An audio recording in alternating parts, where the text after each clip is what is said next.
Bom dia, boa tarde, boa noite. Eu me chamo Antônio Pelarin Júnior. Eu estou cursando Engenharia Civil, 10º semestre, na Universidade Brás Cubas, que faz parte do Grupo Cruzeiro do Sul. BRGM é 3688930. E meu orientador para esse trabalho de TCC é o professor mestrado Gabriel Baião. Este TCC, ele tem como base ser um artigo científico e o tema dele é patologia da construção. Então vamos lá. Vou fazer um resumo do que é desse trabalho em si, do que esse trabalho aborda, um resumo. Vamos lá. Esse trabalho tem como abordagem principal explicar o que é patologia da construção, manifestações patológicas, mais comum que acontece nas construções, edifícios e residências, etc. Introdução. Vamos lá. O que seria patologia da construção civil, ou da construção, ou patologia da construção, barra edificações e etc. Primeiramente, a gente tem que saber o que é patologia. Patologia, ela vem do grego patologia, que significa o logia é o estudo e patos, P-A-T-H-O-S, que vem de doença.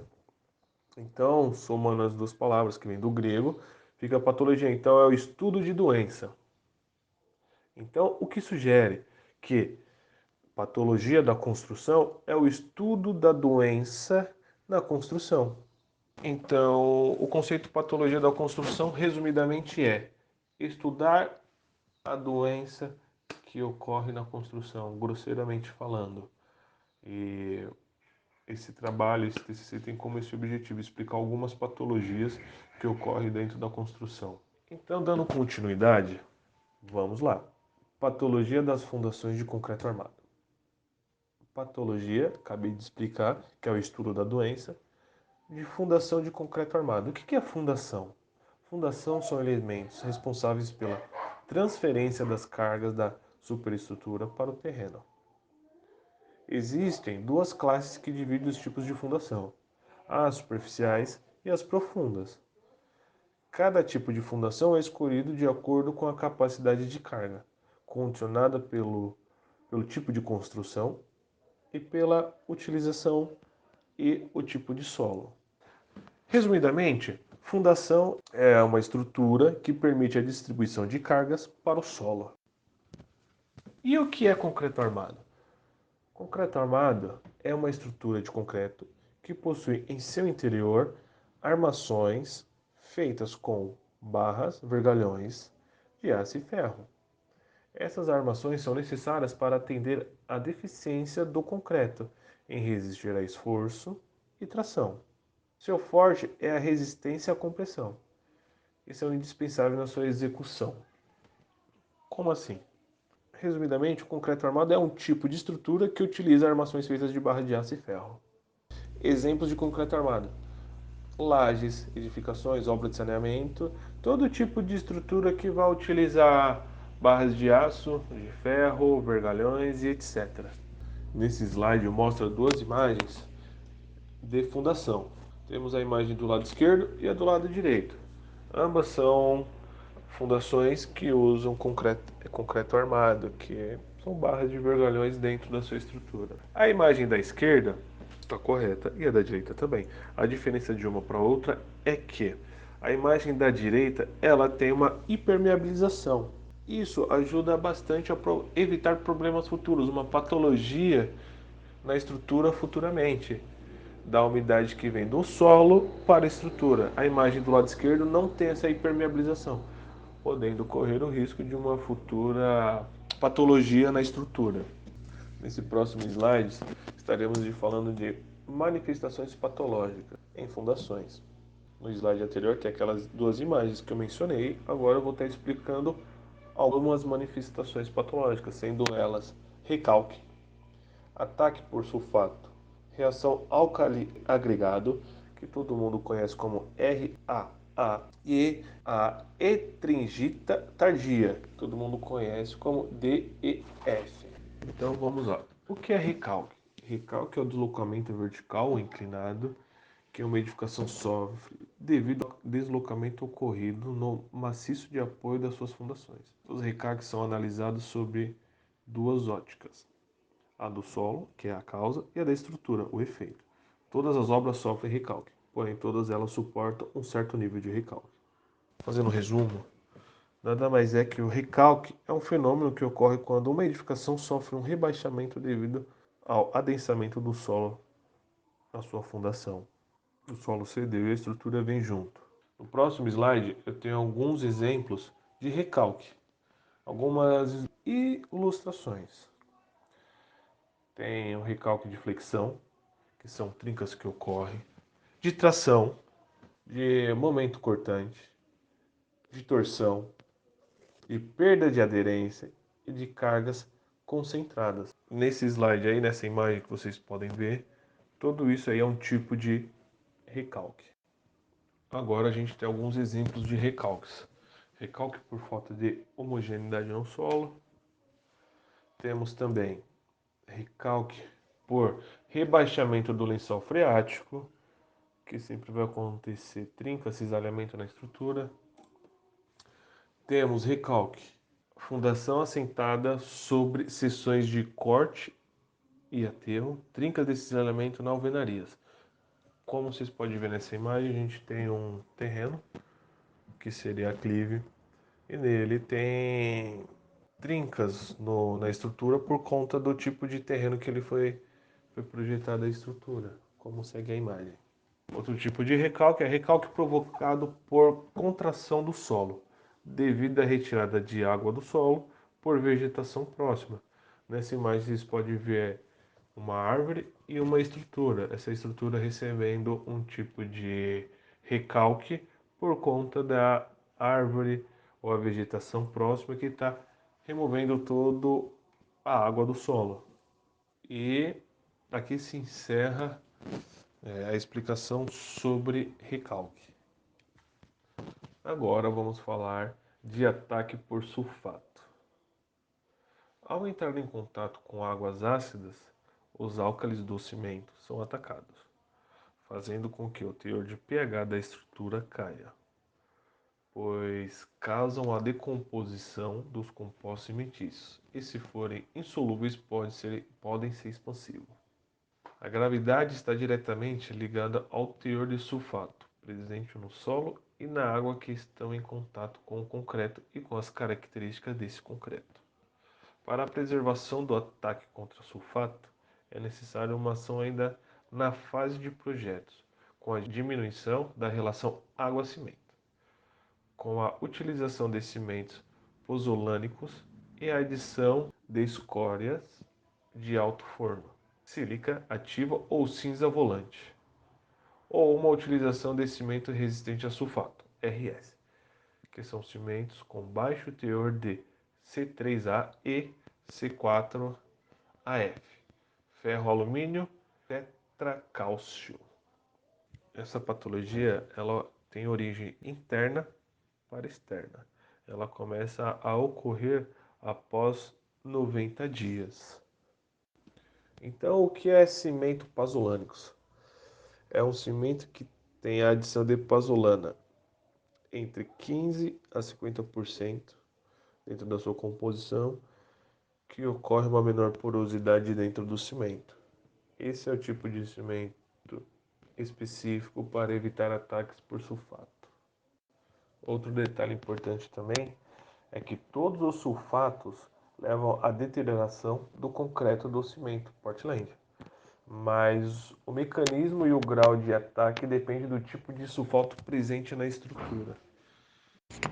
Resumindo, ataque por sulfato, ou seja, o sulfato tem uma atuação direta no concreto, também pode abaixar o pH, mas ele em específico ele desagrega o concreto da estrutura, expandindo o concreto também, fazendo com que ele amoleça e futuramente com essa expansão, com esse amolecimento, faça com que entre outros agentes agressivos que entrem em contato com a estrutura. No próximo slide, você consegue verificar duas imagens que resumidamente explicam tudo que eu mencionei anteriormente sobre ataque por sulfato. Você tem a imagem do lado esquerdo, um pilar que sofreu ataque por sulfato, e do lado direito você tem uma viga que também sofreu ataque por sulfato, deixando totalmente exposta a sua estrutura, suas barras de aço, vergalhão e etc. Agora iremos falar de outro tópico, que é a reação álcali agregado, RAA. É uma manifestação patológica, a reação álcali agregada, que ocorre devido à interação entre os compostos hidratados do cimento com minerais reativos. Os agregados formando um composto na presença de umidade podem levar a fissurações e a degradação do concreto. Geralmente o processo ocorre com agregados que contenham certos tipos de sílica amorfa, reação álcali-sílica, e com agregados de natureza dolomítica, reação álcali-carbono. Os íons hidroxilas, que é o OH-, presente na pasta de cimentos em contatos, os álcalis óxidos de sódio, Na2O, o óxido de potássio, que é o K2O, ao interagir com a sílica presente no agregado, na presença de água, resultam a destruição da liga da estrutura da sílica e na formação de um gel de silicato de cálcio álcalis, conforme visto na figura. São três figuras que representam a reação álcali agregado, o RAA. Na primeira imagem, na primeira figura do lado esquerdo superior, nela mostra e ilustra bastante o que ocorre o processo químico dentro dessa reação. Dentro delas, dessa imagem, tem a difusão do álcalis presente na estrutura porosa, tem uma difusão de água e álcalis presentes no meio do ambiente. Então, ela mostra a camada de geossílica que envolve cada agregado dentro do composto cimentício. E nessa imagem aí fica bem claro o que eu expliquei anteriormente.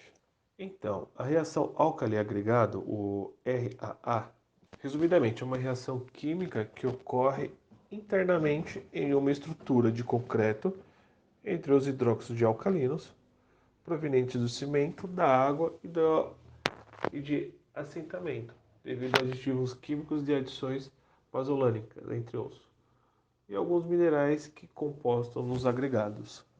E como prevenir o RAA, que é a reação álcali agregada?